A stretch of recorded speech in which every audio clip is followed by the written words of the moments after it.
बहुत बहुत धन्यवाद। तो आपने कभी ध्यान नहीं दिया। जनक ने अकेले चुपचाप धनुष तोड़वा दिया हो तो हम आपकी बात मान लें, लेकिन जब सुरक्षा की जिम्मेदारी आपकी थी तो आपको बीच में धनुष के हालचाल लेते रहना चाहिए था, लेकिन आपने नहीं किया। और आप आए हो तब जब धनुष टूट गया है तो फिर तब पछताए हो तो क्या जब चिड़िया चुग गई। तो विचार यहाँ भी करने की आवश्यकता है। और अवध बिहारी शुक्ला इसी क्रम में प्रभावित हुए, 51 मुद्राएं दिया। बहुत बहुत आपने एक बात वाक्य बहुत बढ़िया दिया, बढ़िया कहना पड़ेगा ना, बरसा लिए कहो मार दे, बढ़िया ना कहो तो चतुराई से काम करना पड़ेगा। तो इन्होंने कहा कि श्रद्धा पर जब चोट होती है तो शिष्य के हृदय में क्रोध आता है। बहुत बढ़िया बात। क्योंकि महाराज ऐसा होता कभी कभी श्रद्धा पर चोट यदि जन कल्याण के लिए हो रही है, जन कल्याण के लिए या स्थिति परिस्थिति वश हो रही हो, तो वहां पर श्रद्धा पर चोट सह लेनी। धनुष से श्रद्धा थी तो बड़ा क्रोध, बड़ा विरोध धनुष के टूटने पर, धनुष के तोड़े जाने पर। श्रद्धा तो तुमको अपनी माता से भी महाराज बहुत थी, ठीक नहीं? प्रत्येक पुत्र को होती है, करनी भी चाहिए, यही पुत्र का धर्म है। श्रद्धा तो माता से थी, लेकिन स्थिति वो आई, एक समय वो था जब परशुराम को अपने माता जी के पैर हाथों से छूते थे, और एक समय वो आया जब परशुराम जी को ही अपनी माता का कंठ भूमि पर गिराना पड़ा, काटना पड़ा। तो एक समय वो था जब परशुराम जी श्रद्धा रखते थे, और एक समय वो आया जब परशुराम जी को अपने हाथों से माता का कंठ काटना पड़ा। ठीक वैसे ही एक समय जनक के जीवन में वो था जब जनक धनुष की पूजा करते थे, और एक समय वो आया जब राजा जनक को धनुष को तोड़वाना पड़ा। तो भूमि पर धनुष पड़ गया तो श्रद्धा पर चोट है, भूमि पर धनुष पड़ गया तो श्रद्धा पर चोट है। अब भूमि में जब माता जी का कंठ काट के गिरा दिया था तब श्रद्धा पर चोट नहीं हुई। इसलिए विचार करने की आवश्यकता है। एक बात आपने कही, उस पर हम बोलेंगे, तुरंत रोकेंगे। आपने कहा था लक्ष्मण जब सीता सामान्य नहीं है, धनुष सामान्य नहीं है, तो फिर ये प्रण राजाओं के लिए क्यों? ये बात ठीक है कि प्रण राजाओं के लिए केवल क्यों? पहली बात तो ये कि प्रण केवल राजाओं के लिए नहीं है, प्रण राजाओं के लिए भी है और प्रण राजकुमारों के लिए भी है। केवल राजा नहीं शामिल है, राजा भी सम्मिलित है और राजकुमार भी सम्मिलित है। अब राजाओं के लिए प्रण, यद्यपि इसका उत्तर मैंने किया था लेकिन आप समझ नहीं पाए। हमने पहले कहा था कि राजाओं को प्रण में इसलिए सम्मिलित किया गया था, क्यों? क्योंकि राजा सीता और धनुष को मांगने आते थे और न देव तो युद्ध लड़ने के लिए तैयार रहते थे। तो जनक ने राजाओं को इसलिए सम्मिलित किया कि इन राजाओं से हमें युद्ध नहीं लड़ना पड़ेगा और सीता को सीता के योग्य वर भी मिल, इस कारण राजाओं को सम्मिलित किया गया। अब एक सामान्य सी बात यह है कि धनुष तोड़ने वाला महापुरुष है, ये बात ठीक है, लेकिन राजा जनक जानेंगे कैसे कि ये महापुरुष है? इसी के साथ सीता का विवाह होगा, वो जानेंगे तभी जब वो धनुष तोड़ने में सफल हो जाएगा।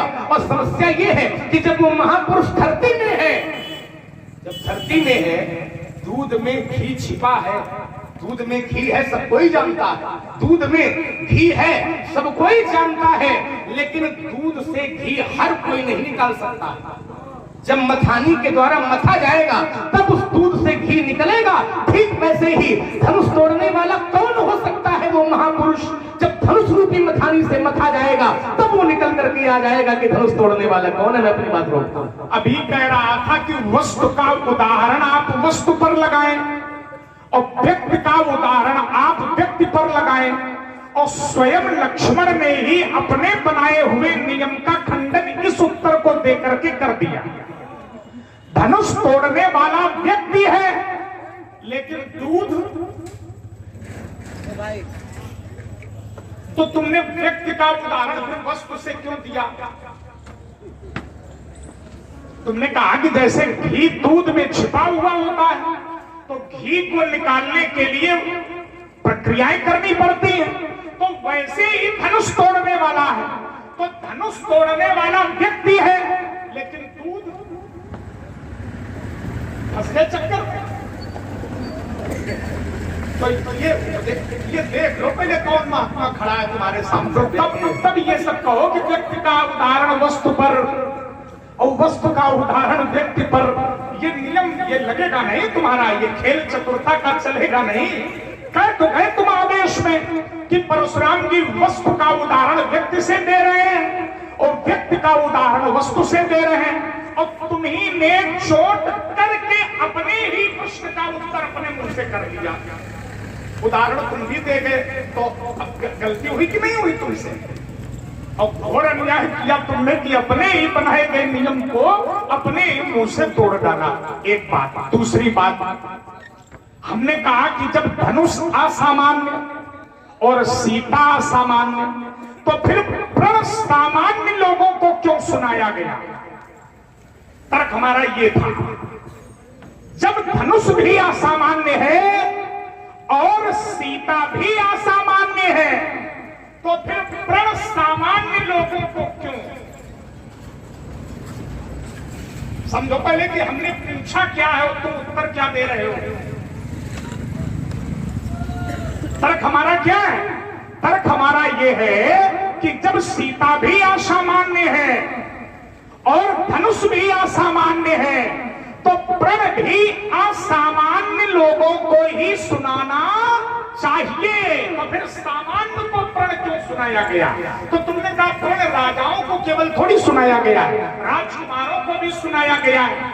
अब हम अगर ये कहें कि तुम्हारे पास क्या ऐसा कोई प्रमाण है जिसमें ये कहा गया हो कि राजकुमारों के लिए प्रण है, लेकिन मेरे पास प्रमाण है कि प्रण राजकुमारों को नहीं केवल राजाओं को सुनाया गया। और प्रमाण मैं दे रहा हूं, बोले बंदी वचन पर सुनहु सकल महिपाल, और पन विदेह का कहीं हम भुजा उठाए। इसमें कहा राजकुमार है। सीधी सीधी लाओ, घुमा के ऊपर न गिरो। चोट अगर हो तो फिर सीधी हो, एकदम तीखी। राजकुमार को भी प्रण सुनाया गया है, इस बात का तुम्हारे पास कोई प्रमाण नहीं है ही नहीं, तो हम उसको काट रहे हैं।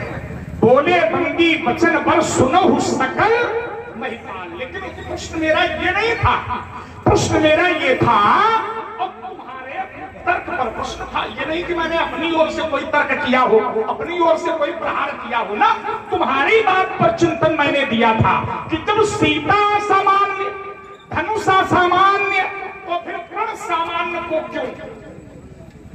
ये छूट रहा है, आना चाहिए इस पर कुछ। हम अपेक्षा करते हैं कि इस बिंदु पर कुछ आवे, और तुमको धरोधर कुछ न कुछ आएगा जरूर। अब आगे आइए, मैंने कहा कि धरती पर डाल दिया गया, तो लक्ष्मण ने कहा कि शब्द की बात आपने की, तो व्यक्ति का उदाहरण वस्तु पर नहीं लगेगा। ध्यान देना, व्यक्ति का उदाहरण वस्तु पर नहीं लगेगा।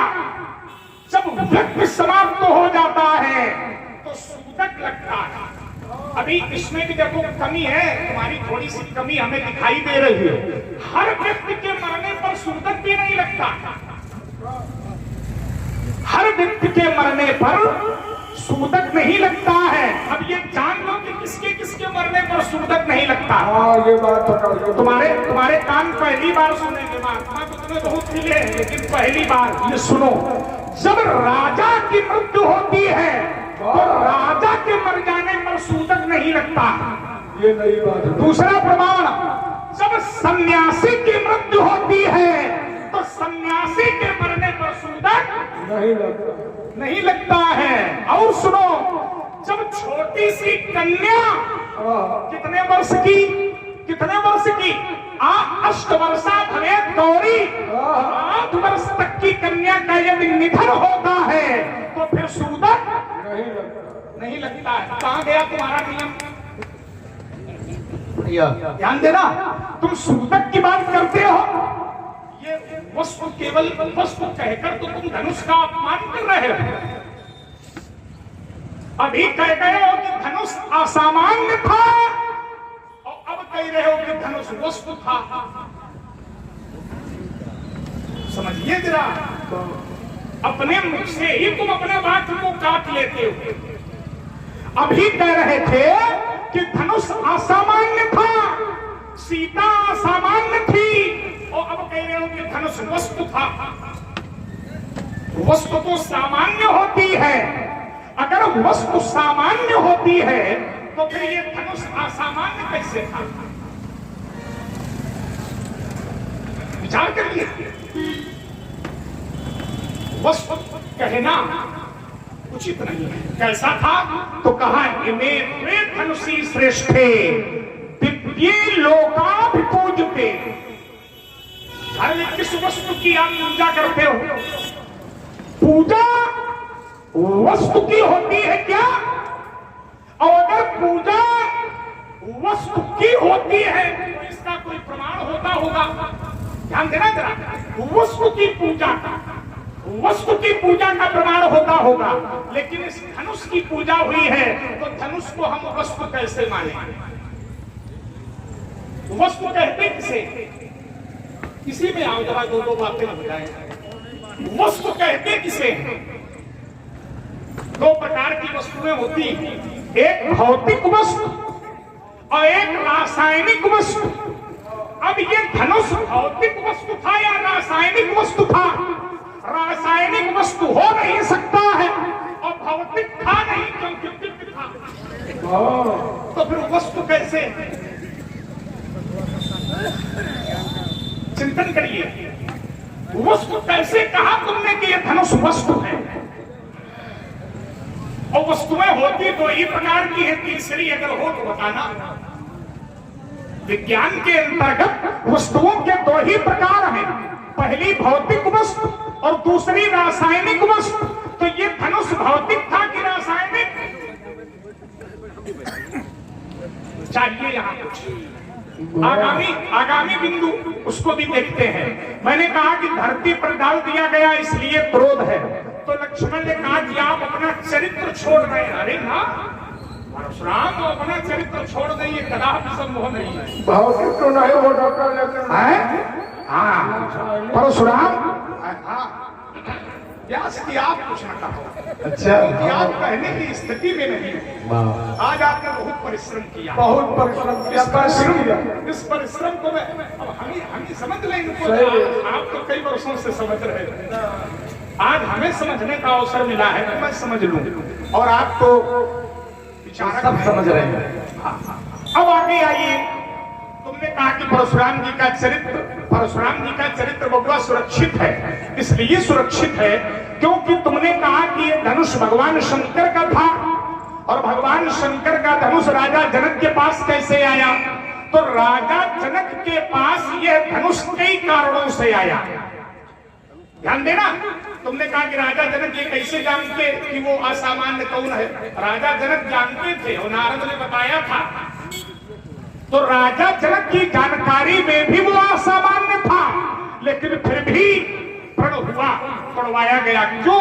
इसमें कहीं न कहीं कोई न कोई परशुराम के प्रति वक्तव्य जो जनक के प्रति प्रस्तुत हुआ, उसका कोई न कोई कारण है ना? तो हम चरित्र से नीचे नहीं उतर रहे हैं, हमारा चरित्र उसी में जुड़ा है। राजा जनक से मैंने ये नहीं कहा धनुष क्यों तुड़वाया, बल्कि मैंने ये कहा क्या कि किह तोरा बेग दिखाओ। अपराधी राजा जनक को इस कारण से नहीं माना कि धनुष क्यों तुड़वाया ना, भाई तुड़वाया जनक ने तो अपराधी कौन हुआ? जनक। तोड़ने वाला तो नहीं होना चाहिए। जब तुड़वाया जनक ने है, प्रण जनक का है, तो फिर अपराधी हुआ जनक। जनक से पूछना चाहिए कि धनुष क्यों तुड़वाया तुमने।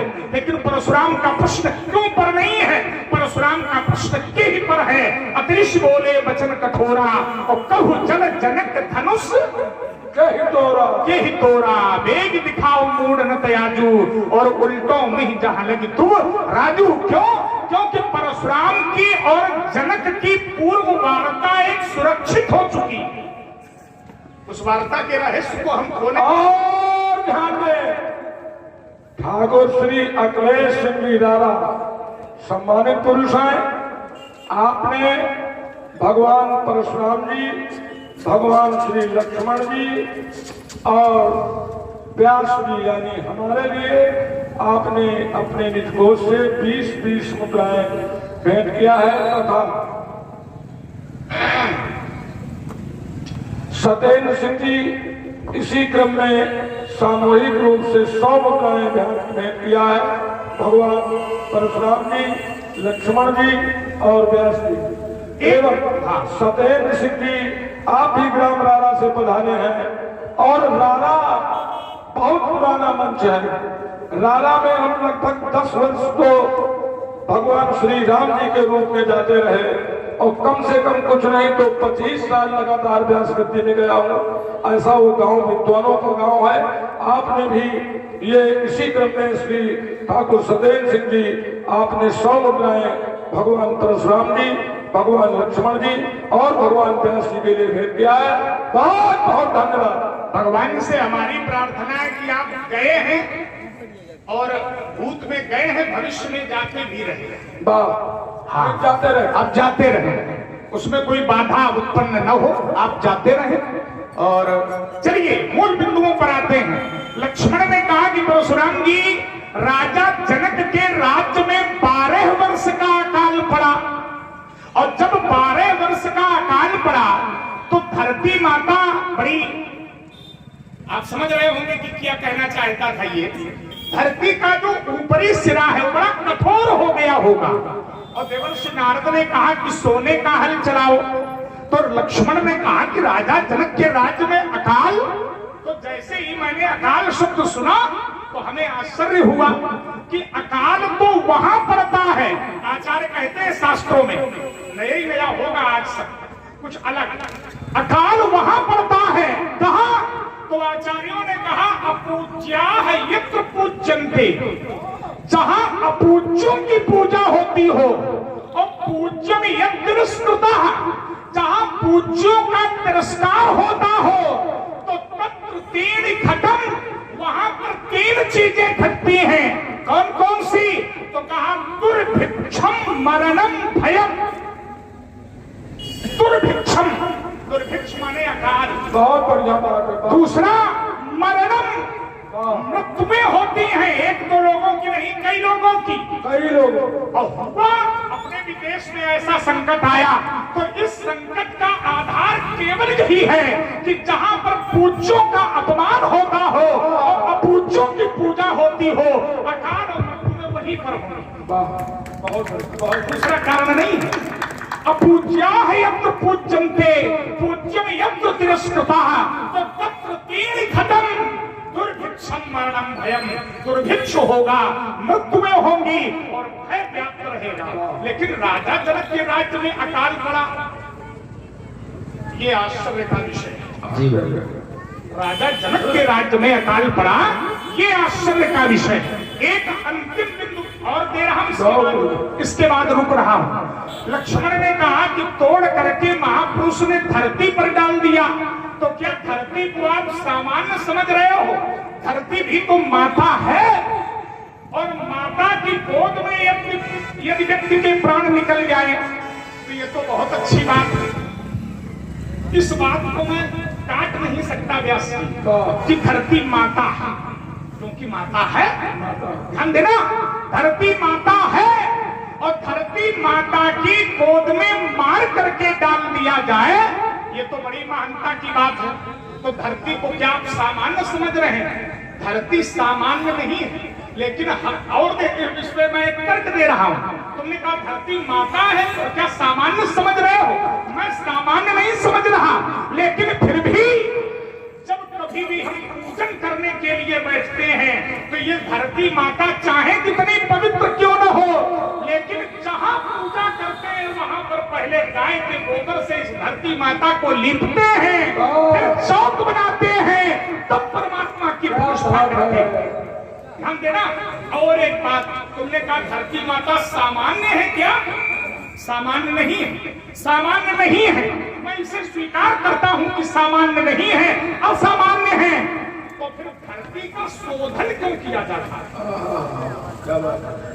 जब और यहाँ कर्मकांड के आचार्य बैठे, मैं ध्यान ले जाना चाहूंगा, धरती माता है, धरती की महिमा है, लेकिन जब हम पूजन करने के लिए बैठते हैं तो भूमि शोधन करते हैं। शोधन माने पवित्रीकरण, धरती का शोधन करते हैं और मंत्र पढ़ते हैं। क्या? ओम पृथ्वी त्वया धृता लोका देवी तुम विष्णुनाथता पंच धारे माम देवी पवित्रम तुर्चास। क्यों? पवित्र है, ध्यान देना, पवित्र है, असामान्य है, तो फिर भूमि शोधन क्यों?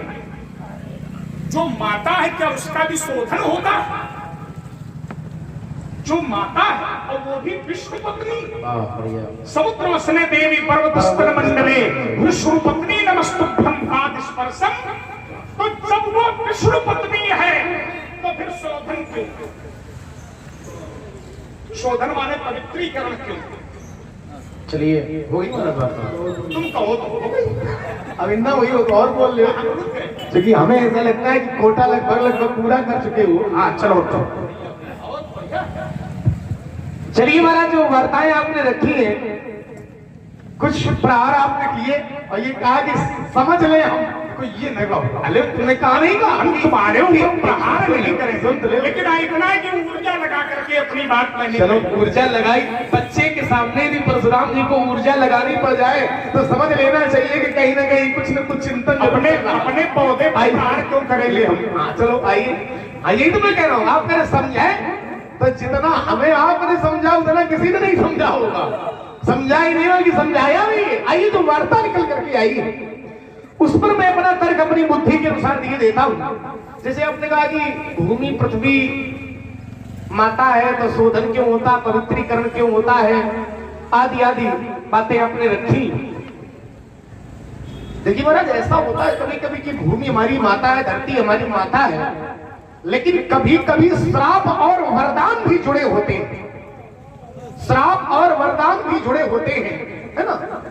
भूमि का पवित्रीकरण इसलिए किया जाता है क्योंकि एक बार देवराज इंद्र ने अपने गुरु विश्वरूप की हत्या कर दी थी, और विश्वरूप थे ब्राह्मण।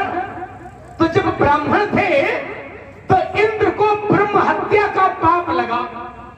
अब जब ब्रह्म हत्या का पाप लगा तो ये हुआ कि ब्रह्म हत्या का निवारण कैसे किया जाए। तो निवारण बृहस्पति जी के कहने पर इस माध्यम से हुआ कि इस ब्रह्म हत्या के पाप को 4 लोगों में बांट दिया जाए। 4 में एक भाग बांटा गया जल को, एक भाग बांटा गया वृक्ष को, और एक भाग बांटा गया स्त्री को, और एक भाग बांटा गया धरती माता को। धरती माता में आज भी जो ऊसर बंजर दिखाई पड़ते हैं वो उस ब्रह्म हत्या के पाप का अंश ही विद्यमान। अब धरती है माता, लेकिन जब पाप का अंश आ गया, ब्रह्म हत्या के पाप का अंश आ गया, तो पाप का अंश यदि आ जाएगा तो फिर उसको समाप्त करने के लिए शोधन करने की आवश्यकता। जैसे उदाहरण स्वरूप फिर समझें, जैसे माता तो आपकी पूजनी भी थी, माता तो आपकी भी पवित्र ही थी, लेकिन कुछ न कुछ ऐसी समस्या, कुछ न कुछ ऐसे विकार माता में आ गए थे जो पिता के कहने पर आपको माता को मारना। एक बात नहीं समझ में आ रही, तो हमारी माता के पीछे, तुम्हारी माता के पीछे न पड़ा तो किसकी माता के पीछे पड़े? विषय ये चूंकि वार्ता हर बात हमें सामने वाले के घर से उत्तर देना ज्यादा अच्छा लगता है। अच्छा, माता पूजनी थी, पवित्र थी, लेकिन फिर भी कंठ काटना पड़ा। क्यों? क्योंकि हो सकता है कुछ न कुछ विकार, अभी आपका विषय आप हमसे ज्यादा अच्छे से समझेंगे, हमने ये जाना कि कुछ न कुछ विकार का दर्शन किया पिता ने, तो परशुराम पे तो आज्ञा राखी और मारी मात लोग सब, तो माता को मार दिया, विकार नष्ट हो गया और दोबारा माता को जीवित करा लिया। ठीक वैसे ही भूमि में जो ये विकार आया, ब्रह्म हत्या के पाप का जो अंश आया, उसकी शुद्धि के कारण, उसके पवित्रीकरण के कारण ये शोधन किया जाता है और जल से किया जाता है। क्योंकि जल ने भी ब्रह्म हत्या के पाप का अंश लिया था, जल ने भी ब्रह्म हत्या के पाप का अंश लिया था, तो जल में भी फेना के रूप में वो विकार विद्यमान है। तो जल ने बदले में वरदान ही ये मांगा था कि यदि कोई भी पूजा की जाए तो बिना मेरे वो पूजा प्रारंभ होने वाली, या बिना मेरे पवित्रीकरण के कारण वो पूजा प्रारंभ नहीं होगी। इसलिए जल से भूमि का शोधन या भूमि का पवित्रीकरण किया। क्योंकि श्राप और वरदान भी कभी कभी जुड़े होते हैं, इसलिए ऐसा करना पड़ता है ना। जैसे गायत्री माता परम पवित्र है, लेकिन उनमें भी श्राप लगा है, कहीं विश्वामित्र का लगा है ना, आदि आदि कई महात्माओं का, वशिष्ठ का भी श्राप लगा है। तो जब तक उनका श्राप विनियोग नहीं किया जाएगा, श्राप मुक्तिकरण नहीं किया जाएगा, तब तक वो सफल होने वाला। और धरती माता की महिमा तो आप नहीं बताइए, कि हम सबसे पहले जब उठते हैं तो कराग्रे वस्ती लक्ष्मी, कर मध्य सरस्वती, कर मूले तो गोविंदा, प्रभाते कर दर्शनम। और सबसे पहले पूजन तो बाद में करते हैं धरती माता का, ध्यान देना, ये कोई भी पूजन बाद में करेंगे। सबसे पहले उठेंगे तो आचार्य कहते हैं कि धरती पर पैर हम बाद में रखें और पैर धरती माता के पहले छुएं। तो दिन की प्रारंभ, दिन का शुरुआत ही धरती माता के पूजन से होता है, चरण स्पर्श से होता है, शिष्टाचार से होता है। इसलिए धरती सामान्य नहीं है और धरती माता की गोद में धनुष्य भी पहुंच गया है, तो इसमें मेरी दृष्टि में कोई अनुचित कार्य नहीं। वार्ता महाराज बहुत आपने रखी है, अच्छा लगा हमें। एक बात हमने कही थी कि धनुष केवल राजाओं के लिए नहीं है प्रण, धनुष राजाओं के लिए भी है और राजकुमारों के लिए प्रण भी है। तो परशुराम जी ने कहा कि लक्ष्मण तुम्हारे पास कोई प्रमाण नहीं है, लेकिन मैं ये प्रमाण दे रहा हूं कि धनुष का प्रण केवल राजाओं के लिए है। तो प्रण में आपने क्या दिया? तो आपने कहा बोले बंदी बचन बर सुनऊ शकल महिपाल। देखिए ये प्रण नहीं है जनक का, ये जनक का प्रण राजा के बंदियों ने सुनाया। आपकी अर्धाली ये बता रही, क्या बता रहा? तो कहा बोले बंदी बचन पर, बंदी बोल रहे, क्या बोल रहे हैं कि सुनो शकल महिपाल और प्रण विदेह कर कहाई हम भुजा उठाए। प्रण कहाई, प्रण कह रहे हैं, और प्रण क्या है? तो प्रण आगे वाली अर्धाली प्रमाणित करती है कि सोई पुरारी को दंड कठोरा और राज समाज आज जोई, माने जो राज समाज में आज धनुष तोड़ देगा। और राज समाज में केवल राजा नहीं होते हैं, राज समाज में राजा भी होते हैं और राज समाज में राजकुमार भी। जैसे हम कहीं के राजा नहीं, हमारे बड़े भैया कहीं के राजा नहीं, लेकिन राजकुमार हैं और दोनों लोग राज समाज में हैं। राजत राज समाज मह कौशल राज किशोर और सुंदर श्यामल गौर तर तो विश्व विलोचन। तो हम राजा नहीं है लेकिन राजकुमार हैं। तो धनुष तोड़ने के प्रण में राम लक्ष्मण भी सम्मिलित हैं। अब ये विषय अलग का है कि राम लक्ष्मण धनुष तोड़ने नहीं बल्कि धनुष यज्ञ देखने आए थे, इसलिए राम लक्ष्मण को तोड़ने की आवश्यकता। उसमें भी यदि गुरु जी आदेश दे रहे तो हो सकता तोड़ भी सकते हैं, कोई बड़ी बात थोड़ी, क्योंकि हम शामिल थे, हम सम्मिलित थे धनुष टूटने के प्रण में। अब संबोधन क्यों किया गया कि सुनो शकल महिपाल? बंदियों ने महिपाल माने राजा, संबोधन राजाओं का क्यों किया गया? तो संबोधन राजाओं का इसलिए किया गया क्योंकि जिसकी संख्या ज्यादा होती है तो समाज में उसी का संबोधन। जैसे ये लोग बैठे हैं मिथिला में तो लोग कह देंगे कि ज्ञानियों की समाज है मिथिला में, विद्वानों की समाज है। तो क्या मतलब जितने बैठे हैं सब विद्वान हैं क्या? विद्वान भी है और दो एक मूर्ख भी बैठे होंगे, लेकिन विद्वानों की संख्या ज्यादा है इसलिए ये कहा जाएगा कि ये विद्वानों की समाज बैठी है और मूर्खों की संख्या कम है, इसलिए संबोधन विद्वानों का किया जाएगा, संबोधन मूर्खों का। जैसे ये तो सामान्य सी बात है, लोकमत है, शास्त्र से एक प्रमाण ले लो। जैसे लंका में निशाचरों की समाज ज्यादा है, लंका में निशाचर ज्यादा रहते हैं, तो आचार्य कहते हैं लंका निशिचर निकर, निकर माने समुदाय, लंका निशिचर निकर निवासा, लंका में निशाचरों का समूह है। तो क्या मतलब सब निशाचर रहते हैं लंका में? निशाचर भी रहते हैं और एक दो राम भक्त भी रहते हैं, जैसे विभीषण, जैसे त्रिजटा, राम भक्त भी रहते हैं, लेकिन निशाचरों की संख्या लंका में ज्यादा है इसलिए संबोधन निशाचरों का किया जाएगा और भक्तों की संख्या कम है इसलिए भक्तों का वहां पर चिंतन या संबोधन नहीं किया जाएगा। ठीक वैसे ही यहाँ राजाओं की संख्या ज्यादा है और राजकुमारों की संख्या कम है इसलिए राजकुमारों का संबोधन नहीं बल्कि राजाओं का संबोधन है, लेकिन प्रण में राजा भी सम्मिलित है और राजकुमार भी सम्मिलित है। तो ये मैंने दूसरा प्रमाण आपको दिया।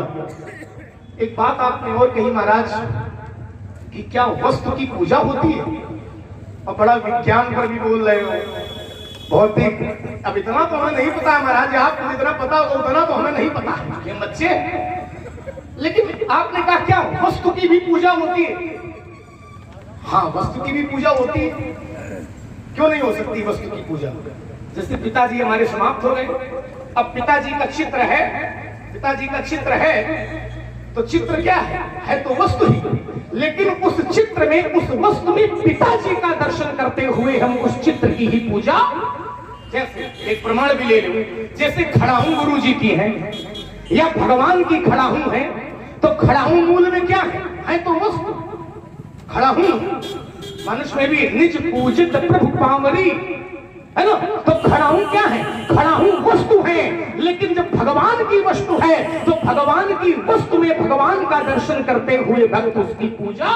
ऐसे ही ये धनुष वस्तु था लेकिन भगवान का था, शंकर जी का था, इसलिए धनुष में शंकर जी का दर्शन करते हुए राजा जनक इस धनुष की पूजा। लेकिन मूल में तो वस्तु ही है। मूल में जैसे आपने कहा दिव्य, दिव्य है तो दिव्य भी होते हैं, दिव्य वसन भूषण पहिराए। अरे एक तो विमान दिव्य था जिसका नाम था पुष्पक विमान, पुष्पक विमान दिव्य था, ठीक है, पुष्पक विमान दिव्य था, लेकिन था क्या, था तो वस्तु ही, था तो उपकरण ही, था तो वाहन ही। तो ठीक वैसे ही ये धनुष वस्तु था मेरी दृष्टि में। अब आपने दुनिया की बातें ये बताई जरूर कि भौतिक रासायनिक, लेकिन ये नहीं बताया कि यदि वस्तु, जैसे हमने कहा वस्तु है, अब आपका कहना है कि वस्तु नहीं है, तो फिर आपको ये बताना चाहिए कि लक्ष्मण यदि वस्तु नहीं है तो फिर ये है क्या। मैंने तो बता दिया कि हमारी दृष्टि में ये वस्तु है, लेकिन आपकी दृष्टि में क्या है ये भी तो बताओ जरा। मैंने इसको वस्तु माना है लेकिन आपने इसको क्या माना है ये भी निकल करके आना चाहिए। हमसे ज्यादा निकलवाना चाहते हो स्वयं खुद निकाल दे। एक बात और है, इन्होंने कहा कि लक्ष्मण तुमने अपने मुंह से अपनी बात काट ली। तुमने कहा था वस्तु का नियम वस्तु पर, व्यक्ति का नियम व्यक्ति पर। देखिए हमने काटी इसलिए क्योंकि हमें लगा कि सामने वाला जिस भाषा को समझे उसी भाषा में इसको समझा दो तो जल्दी समझ जाएगा। जब आपने वस्तु को व्यक्ति से जोड़ा तो उसी का सूत्र हमने पकड़ लिया कि जैसे घी में, दूध में घी छिपा है, लेकिन घी को प्रकट करने के लिए, घी को सामने लाने के लिए मथानी से मथना पड़ेगा। ऐसे ही धनुष रूपी मथानी से इन राजाओं के बीच में जब मंथन किया जाएगा तब धनुष तोड़ने वाला कहीं न कहीं से प्राप्त होगा। इसलिए राजाओं को सम्मिलित किया गया। तो इन्होंने कहा कि लक्ष्मण देखो तुमने कर दी गलती, तुमने जोड़ दिया, हो सकती है हम बच्चे, यदि बच्चों से गलती हो जाए तो कोई बात नहीं, लेकिन पुरखा न करें, ये अच्छी बात है। इतने भले बच्चे हो कि अपनी गलती मान भी लेते हो, बिल्कुल हो सकती है बच्चों ये हमें बड़ा अच्छा लगता है कि ऐसे बालक हो। ऐसा राजकुमार हमें पहली बार मिला है जो अपनी गलती मानता, ईमानदार राजकुमार है। अब वो जैसे भी हो ये अलग की बात है, लेकिन पहले राजकुमार तुम ऐसे हो जो ये स्वीकार कर रहा कि हमसे गलती हो सकती है और हमसे गलती हुई है, इसके लिए तुम्हें साधुवाद दे रहे हैं। कुछ लोग होता क्या है कि गलती का कर दे लेकिन माने ना। जैसे हमने ये कह दिया कि हमसे गलती हो सकती है तो कोई बड़ी बात थोड़ी, गलती किसी से भी हो सकती है, जीव है हम, कोई भगवान तो है नहीं। वाक्य दोष किसी से भी हो सकता है और गलती जीव से ही होती है। यदि गलती जीव से नहीं होगी तो फिर जीव भगवान बन जाएगा। अब मैं जीव हूँ, मैं भगवान नहीं हूँ, तो मुझसे भी गलती हो सकती है। नहीं, जीव भी 3 प्रकार के होते हैं। एक बात पहले माना ज्यादा नहीं बोलेंगे। आपने कहा था, जैसे हमने कहा सुने, हमने समझा कि हो गया, बोले कि आप बीच में बोलने लगे जबरदस्ती। चलो कोई बात आई उस पर थोड़ा बोल दे। जैसे हमने कहा था व्यक्ति जब समाप्त होता है तो सूतक लगता है।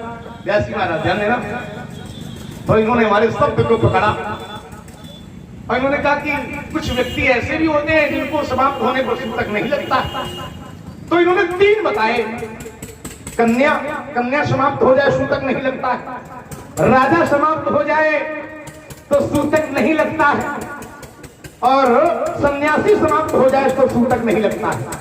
यद्यपि मैंने जो बात बताई थी वो केवल ये भाव लेकर के बताई थी कि सामान्य बात है, नियम ये है प्रायः कि जब व्यक्ति समाप्त होता है तो सूतक लगता है, लेकिन ये विशेष क्रम आपने रखा तो इसमें भी हमारी बात सुरक्षित रहेगी।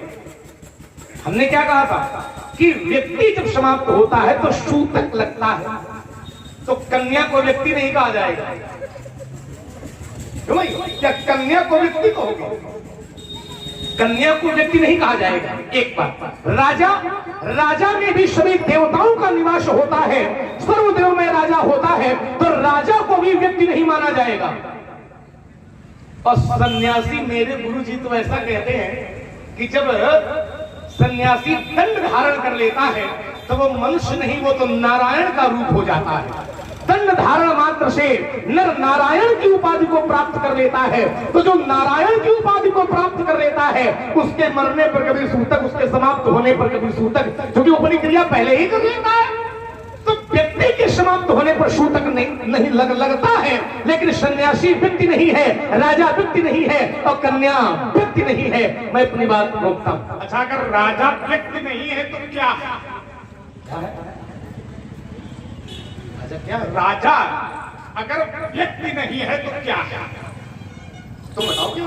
हमने तो बता दिया कि व्यक्ति नहीं, सभी हमने तो बता दिया। देवदेव ने सर्वदेवमय। सर्वदेव, तो क्या कहोगे सर्वदेवमय वाले? सर्वदेवमय तो ये संसार भी है। सर्वदेव संसार में भी तो परमात्मा विद्यमान है, कण में विद्यमान है।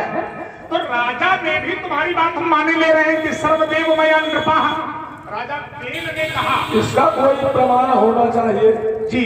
चक्र चूड़ामणि सम्राट राजा दशरथ, हाँ, और आप कहते हैं कि राजा के मरने में दोष नहीं होता, हाँ हाँ, अगर बड़ा संस्कार न किया जाए। हाँ हाँ हाँ। लेकिन जब चक्रवर्ती जी महाराज का निधन हुआ तो उनके पार्थिव शरीर को तेल में पिरोकर और अच्छे मसाले से सुगंधित मसाले डाल करके उनकी शरीर को नौका में रखा गया और भरतलाल और शत्रुघ्न लाल जी को बुलाया गया। तब वो तिलांजलि हुई और फिर दाह संस्कार हुआ। तो जब ऐसे महापुरुषों का दाह संस्कार होता है तो फिर कहां से ये प्रमाण मिलता है नहीं, राजा मरे तो राजा का दाह संस्कार न किया? नहीं, दाह संस्कार की बात नहीं है व्यास जी, सूतक की बात है। नहीं, सूतक अगर दाह संस्कार में, और पहली बात तो राजा जनक की स्थिति उस समय दूसरी है, वो सब राजपाट छोड़ चुके हैं। बात सर्वदेवमय नृपः की है। जैसे लक्ष्मण ने कहा कि सर्वदेवमय राजा होता है, तो हमने कहा व्यक्ति, तो लक्ष्मण ने कहा नहीं, वो व्यक्ति नहीं है। तो राजा यदि व्यक्ति नहीं है तो राजा को क्या कहोगे? कुछ हल्का हल्का होता चले, गहराई वाला, केवल ऊपर ऊपर से चलने में क्या उससे कुछ मिलता नहीं हमें लगता है। राजा को अगर व्यक्ति नहीं कहोगे तो क्या कहोगे? जैसे तुमने कहा कि मूल में तो वो वस्तु ही है। देखिए जरा, मेरी बात को तुमने काटा था और काट करके अपनी बात रखी थी कि धनुष में भगवान शंकर का दर्शन किया जाता है, लेकिन मूल में तो वो वस्तु ही है। तो राजा ने भले ही सभी देवताओं का दर्शन होता हो, लेकिन मूल में तो वो व्यक्ति ही है। ये क्या है? अगर नहीं है तो क्या है? हमें कहीं जाने की जरूरत नहीं पड़ती, हमें तुम्हारे तर्क से उत्तर मिल जाता है। हमें किसी पुराण में जाना नहीं पड़ता, हमें किसी शास्त्र में जाना नहीं पड़ता। हम तुम्हारी बात से ही तुम्हारे प्रश्न का उत्तर निकाल लेते हैं। पहले तुम हमारी बात का खंडन करते हो, फिर अपनी भी बात का खंडन कर लेते हो अपने मुख से। तो ये विधा तुम्हारी हमें बड़ी अच्छी लगती है, इसके लिए साधुवाद। इसके लिए तुम्हें साधुवाद देते हैं कि हमारी बात तो काटते ही हो, लेकिन उसके साथ तुम अपनी भी बात काट लेते हो। ये विधा केवल अकेले तुम ऐसे राजकुमार हो जिसमें ये है, तो ये विचारणीय है। लेकिन बचाव कर जाता है क्या कहकर कि हम बच्चे हैं, और बच्चों से तो गलती हो जाती है। बढ़िया बढ़िया, यहाँ से बड़ा अच्छा निकल रहा है। बच्चों से गलती हो जाती है, लेकिन वशिष्ठ की पाठशाला में पढ़ने वाला बच्चा ये कहे कि बच्चों से गलती हो जाती है, तो ये आश्चर्यजनक है। अन्य किसी महात्मा की पाठशाला में पढ़ने वाला बच्चा हो और ये कहे कि बच्चों से गलती हो जाती है तो चल जाएगा, लेकिन वशिष्ठ जैसे महापुरुष की पाठशाला में पढ़ने वाला विद्यार्थी हो और फिर ये कहे कि हम बच्चे हैं, गलती हो जाती है, तो ये विचारणीय विषय तुम न कहो, क्योंकि तुम वशिष्ठ की पाठशाला के छात्र हो और विश्वामित्र के सहभागिता में आए हो। विश्वामित्र मिले बुलियाई तो पद सरोज मेले दो भाई, राम लखन दशरथ के ढोटा, तब दीन आशीष देख भल छोटा। ये कहना थोड़ा विचारणीय है ना, चिंतन करने योग्य है। आगे आइए, मैंने कहा कि भाई अच्छा एक बात हमारी, इस बार और कह रहा हूं, इसके बाद नहीं कहूंगा। मैंने एक बात कही थी कि जब धनुष असामान्य है, सीता असामान्य है, तो फिर प्रण सामान्य को क्यों ये छूट रहा? इसका उत्तर मैंने 2 बार किया। क्या किया? और यदि संतुष्टि नहीं तो भाई आप उत्तर दो। नहीं, मैंने 2 बार इसका उत्तर किया इस बिंदु का। मैंने ये कहा कि सामान्य राजाओं के इसलिए है क्योंकि सामान्य राजाओं को सामान्य राजा मांगने आते थे और सामान्य राजाओं से जनक को युद्ध न लड़ना पड़े और ये राजा भी ये न कह सके कि हमको राजा जनक ने शामिल नहीं किया, सम्मिलित नहीं किया, इसलिए धनुष पर ये प्रण कर लिया कि राजाओं से युद्ध भी लड़ना नहीं पड़ेगा और सीता को सीता के योग्य पर भी प्राप्त। सोचने वाली बात यह है कि जब वस्तु असामान्य है तो इसका खंडन सामान्य कैसे कर सकता? यही तो मैं कह रहा हूं, यही हमारा तर्क है कि जब धनुष असामान्य है तो असामान्य का खंडन कौन करेगा? असामान्य ही तो करेगा। तो असामान्य जब खंडन करेगा तो प्रण असामान्य, हमारा सामान्य राजाओं को प्रण सुनाया गया, इस पर तर्क नहीं है। तर्क ये है कि केवल सामान्यों को सुनाया गया। जैसे तुम एक उदाहरण दे रहे थे कि विद्वानों की समाज हो तो विद्वानों की समाज में सभी विद्वान थोड़ी होते हैं, तो मूर्ख भी होते हैं। तो जब धनुष असामान्य, सीता असामान्य, तो राजा हो गए सामान्य। यहाँ पर ऐसा असामान्य कौन था जिसको प्रण सुनाया गया? विचारनी ये है, केवल सामान्यों को ही प्रण सुनाया गया है, असामान्यों को क्यों नहीं? चिंतन करिएगा जरा। तब मैंने ये भाव दिया था तो इस पर कुछ चाहते थे, लेकिन चलिए तुमने अपनी विवेकशीलता से उत्तर दिया है, इसके लिए साधुवाद। और जरा आगे आइए। मैंने कहा धरती माता है, लेकिन माता होने के बाद भी शोधन होता है। शोधन माने पवित्रीकरण होता है। क्यों होता है? तो लक्ष्मण ने कहा कि इसमें शाप और वरदान है। देखिए, जो प्रमाण दे रहे हो ना वो शाप से जुड़ रहा है ना वो वरदान से जुड़ रहा है। तुमने कहा कि शाप और वरदान के कारण, तो शाप और वरदान तुमने कहा तो है लेकिन जुड़ नहीं रहा है। क्यों नहीं जुड़ रहा? अब जरा आइए भागवत के 6ठे स्कंद में हम प्रवेश करते हैं, जहां का प्रमाण तुमने दिया। क्या प्रमाण दिया है?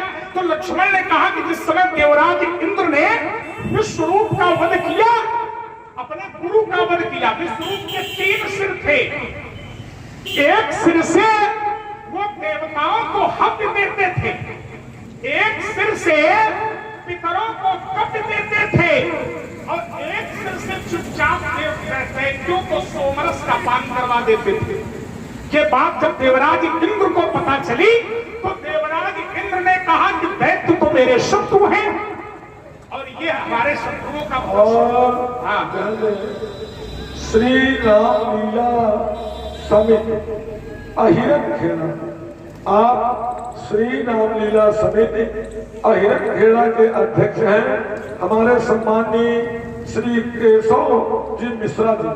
आपने भगवान श्री परशुराम जी, भगवान श्री राम जी, भगवान श्री लक्ष्मण जी, भगवान श्री व्यास जी, सबके लिए आपने 50-50 मुद्राएं भेंट किया है। बहुत बहुत धन्यवाद। जिसमें देवराज इंद्र ने ये जाना कि हमारे गुरु जी तो दैत्यों का पोषण कर रहे हैं, तो देवराज इंद्र ने विश्वरूप के 3 सिर काट दिए। ब्राह्मण थे, ब्रह्म हत्या लग गई। अब जब ब्रह्म हत्या लग गई तो ब्रह्म हत्या को ब्रह्मा जी ने 4 भागों में बांटा। पृथ्वी को, जल को, वृक्षों को और माताओं को माने नारियों को। ध्यान देना जरा, बांटा। अब जब बांट दिया तो पृथ्वी ने ऊसर के रूप में ब्रह्म हत्या को स्वीकार किया। मैंने ऊसर भूमि के पवित्रीकरण की बात नहीं की। ऊसर में कोई हल नहीं चलाता है। पवित्रीकरण होता है सामान्य भूमि का। और पापी कौन सी भूमि है? पापी का मतलब पाप किया नहीं है धरती ने, पाप को ग्रहण किया है, क्योंकि यही शक्ति की पहचान है। जो दूसरे के बोझ को अपना बोझ बना ले वही माता हो सकती है, वही मात्र शक्ति हो सकती है। इंद्र की ब्रह्म हत्या को धरती ने स्वीकार तो किया, लेकिन ऊसर के रूप में स्वीकार स्वीकार किया, लेकिन लेपन दूसर का नहीं होता है, लेपन हम अपने घर में करते हैं। पृथ्वी त्वया लोका देव तुम विष्णुनाथ होता, ये बात थी मेरी कि फिर पवित्रीकरण क्यों? जब धरती माता है और विष्णु की पत्नी है। अब जैसे जल की बात तुमने की कि जल ने भी हत्या को स्वीकार किया, फेन के रूप में, मैर के रूप में। अब ये मैर कहां होता, फेन कहां होता?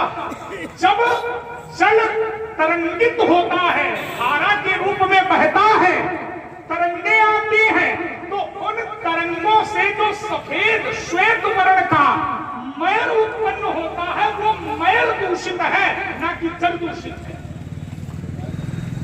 और देखिए जरा, जल पर ब्रह्म हत्या लगी, लेकिन पूर्ण जल पर नहीं। जल तो गंगा जी में भी है, लेकिन क्या वो जल अपवित्र है? क्या उस जल को ब्रह्म हत्या लगी? नहीं लगी।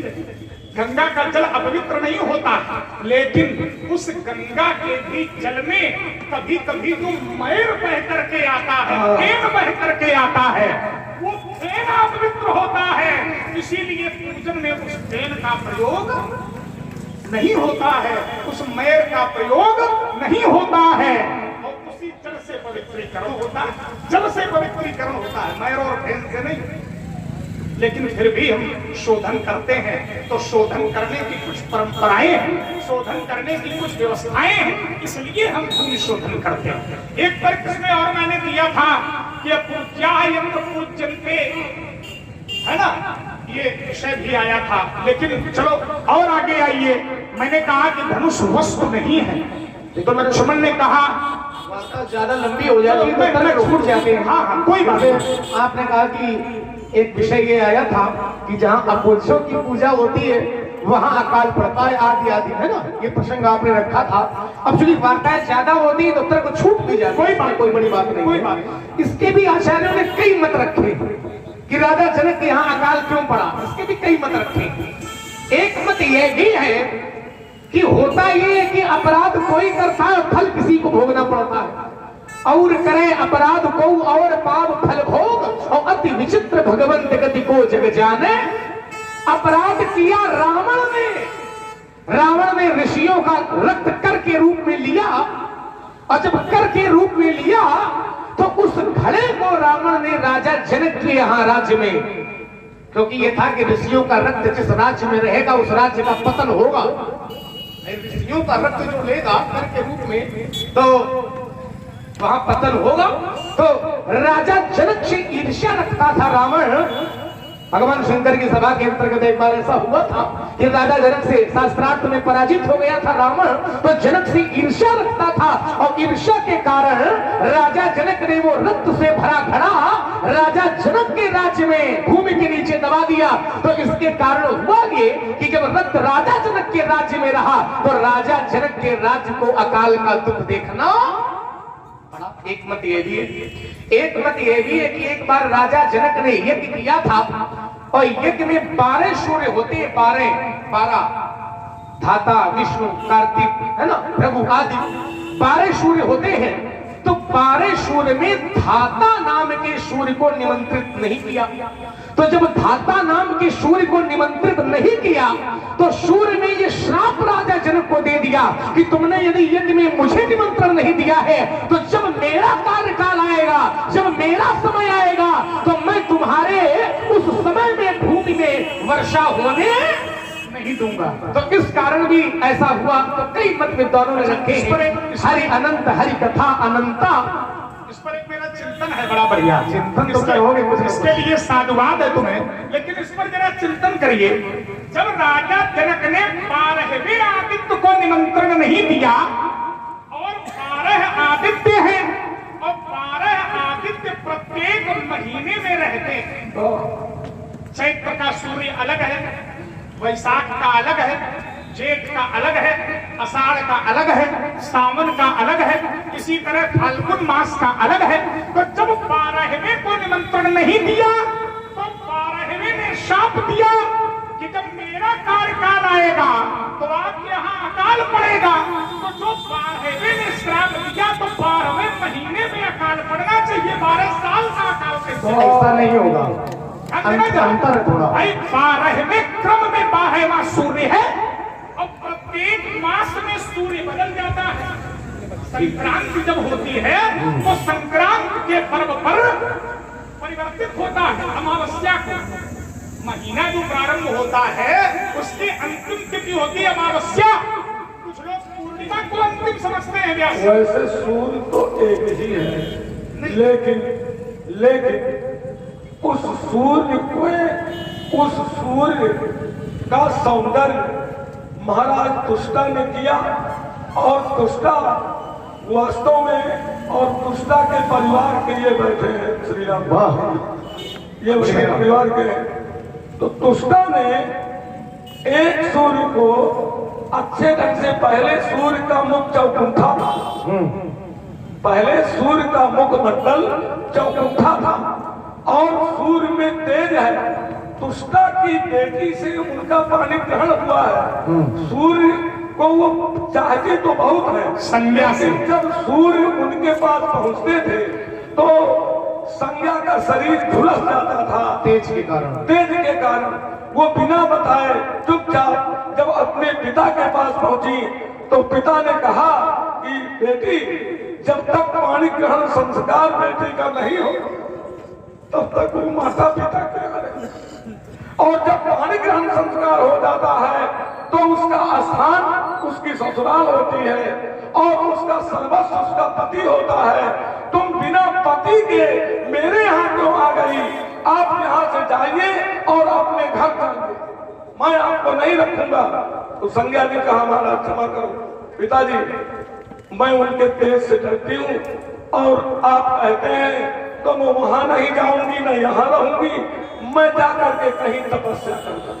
और वो तपस्या करने चली गई। सूर्य भगवान को क्रोध आया, सूर्य भगवान आए, तुष्टा के सामने खड़े हुए और कहा कि मैं तुम्हारे यहाँ आग लगा दूंगा। तुष्टा ने कहा आग न लगाओ, तुम्हारी खूबसूरती खराब है, चौकुंठा मुख है। नहीं, इसमें व्यास जी एक थोड़ी सी बात। तो वो जो रुखान से, जो अपने रुखान से यंत्र से सूर्य के मांस को चाटा, उससे 11 सूर्य बन गए। तो पावरदार तो एक ही है। जिस समय संज्ञा गई तो सूर्य को ये पता ही नहीं चला कि संज्ञा गई। छाया छोड़ क्यों? नहीं चला। ये पता नहीं था। संज्ञा ने अपनी छाया को प्रतिरूप के रूप में छोड़ दिया जी, छाया के रूप में छोड़ दिया। सूर्य को ये बात पता नहीं चली। अपने शरीर में उपकरण लगा करके अपनी मिजनी से उस छाया का निर्माण किया और उसको छोड़ा, जिससे पुत्रों की प्राप्ति भी हुई। सरिष्ठ छाया के ही पुत्र है ना, इसीलिए सूर्य और शनि का। अच्छा, यहाँ एक बात और महाराज बनती है, जैसे आपने कहा कि छाया को छोड़ दिया, तो फिर सूर्य भगवान को ये बात पता कब चली? छाया को छोड़ दिया तो सूर्य भगवान को ये पता कब चला कि हमारी पत्नी संज्ञा चली गई? तो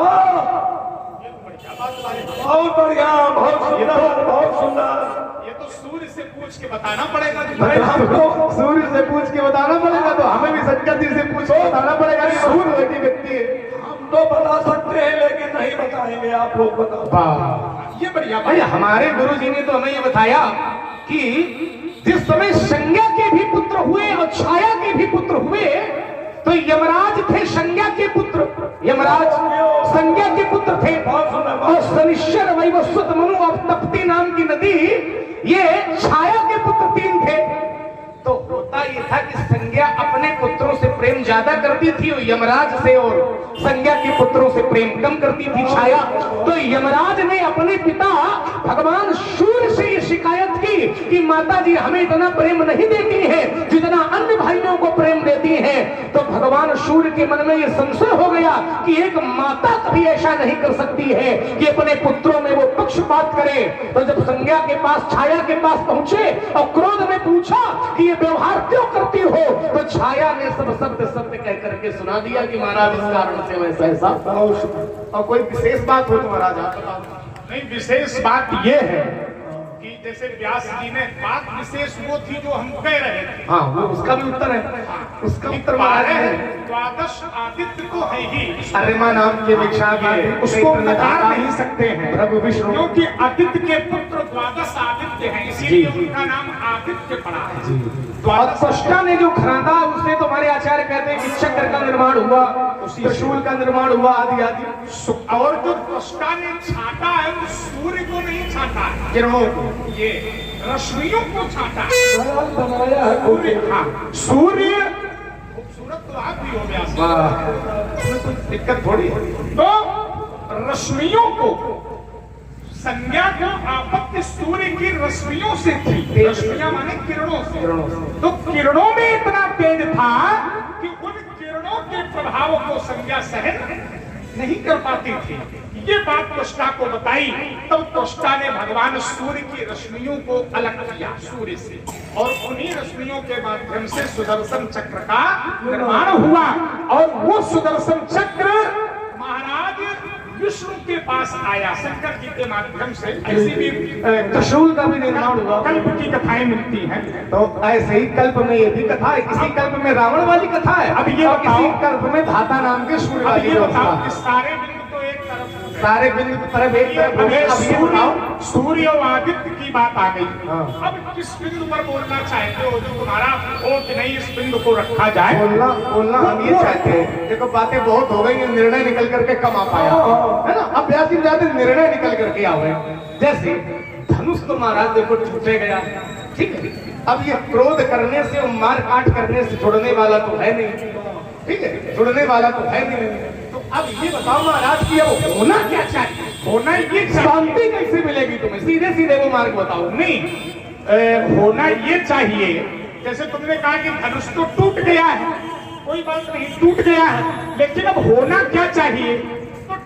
या तो टूटा हुआ जुड़ जाए, एक मार्ग ये है, या तो टूटा हुआ जुड़ जाए, एक मार्ग ये है, और या तो तोड़ने वाला मिल जाए, एक मार्ग ये है। चलो तो इसमें कौन सा मार्ग आपको बता दें? ध्यान देना जरा, या तो टूटा हुआ जुड़ जाए, ये उपाय हो जाए, और या जिसने तोड़ा है वो हमें मिल जाए। मिल जाए। तो पहली बात महाराज ये कि जो टूटा है अभी जुड़ तो सकता नहीं है, क्योंकि टूटे थे फिर ना जुड़े, अब ये जुड़ नहीं सकता, ठीक है। और यदि आपने कहा यदि वो हमें मिल जाए, कौन तोड़ने वाला, तो मिलने का एक मार्ग बहुत सरल और सीधा हम बताए देते हैं। इसी पर भी थोड़ा चिंतन लाओ, ये बढ़िया बिंदु है, इसीलिए यार इसको कह करके न डालो, मेरे कह करके न टालो। टूटने से नहीं जुड़ता है, ये तुमको किसने बता दिया कि टूटने से जुड़ता नहीं? अगर एक बार टूट जाए तो जुड़ता नहीं। तो जुड़ जाता हो तो जुड़वा लो, का अल्लाह मचाए, यदि जुड़ जाए ऐसे तो फिर जुड़वा ले जा करके। ऐसे हमको तो हमारा चरित्र यही है कि यदि जुड़ जाए, जुड़ने से परशुराम को शांति थोड़ी मिलेगी, और जुड़ने से यदि मिल जाए तो हम बताओ मिथिला से कोई कारीगर बुलवाओ, ये जो अतिप्री तो करी उपाय, और जोरी को बड़गुनी। तुम तो बच्चों जैसी बातें करते हो। बच्चे हैं तो बच्चे जैसी बात, इसीलिए कह रहे हैं कारीगर से भैया क्या ये जुड़ेगा? का है ये विश्वकर्मा कौन है तो कारीगर के रूप में, देवताओं के शिल्पी विश्वकर्मा कारीगर है। बोले अस्त्र शस्त्र का निर्माण करने वाले को क्या कहोगे? माने तुम अरे स्तर को नीचे ले आते हो, विश्वकर्मा को कारीगर कह रहे हो। क्या कहेंगे? देव को कभी कारीगर नहीं कहा जाता, समझिए जरा, वो देव है और तुम देव को कारीगर कह रहे हो कि कारीगर को बुलाया जाए, जोड़ लिया जाए। फिर तुमने कहा कि अगर जोड़ा भी जाएगा तो जुड़े गांठ पर जाए। ध्यान देना जरा, ये धागा नहीं, रहीमन धागा जो पढ़ रहे हो, रहीमन बनना धागा प्रेम का मत तोड़ो चटकाए, हमने थोड़ी पढ़ा, तो हमने क्यों इतना पढ़ा? टूटे पे फिर ना जुड़ेगा। अच्छा कैसे जुड़ेगा ये बताओ मुझे, कैसे जुड़ेगा, क्या व्यवस्था है? नहीं, व्यवस्था ये है क्या? कि इसको जोड़ने के लिए कोई अलौकिक शक्ति का पदार्पण। अलौकिक शक्ति? क्यों? उसका कारण है, धनुष है अलौकिक, और अलौकिक धनुष यदि टूट गया है तो अलौकिक धनुष के टूट जाने पर इस धनुष को अलौकिक व्यक्ति ही जोड़ सकता है। बहुत बढ़िया। जैसे एक बार भगवान विष्णु का सिर धनुष की प्रत्यंचा से कट गया। जी यस, बढ़िया बात बता रहा हूं मैं, और समाज के लोग विचार करना। एक बार जब हयग्रीव नामक दैत्य का आतंक बढ़ा तो निर्णय हुआ कि इसका वध कैसे हो। तो कहा इसका वध तभी होगा जब हयग्रीव का ही अवतार होगा। हयग्रीव का मतलब हय माने घोड़ा, ग्रीव माने गर्दन, ग्रीवा। जिसकी ग्रीवा घोड़े की होगी वही इसका वध करेगा। वो कैसे? भगवान विष्णु तो स्वयं कर रहे थे।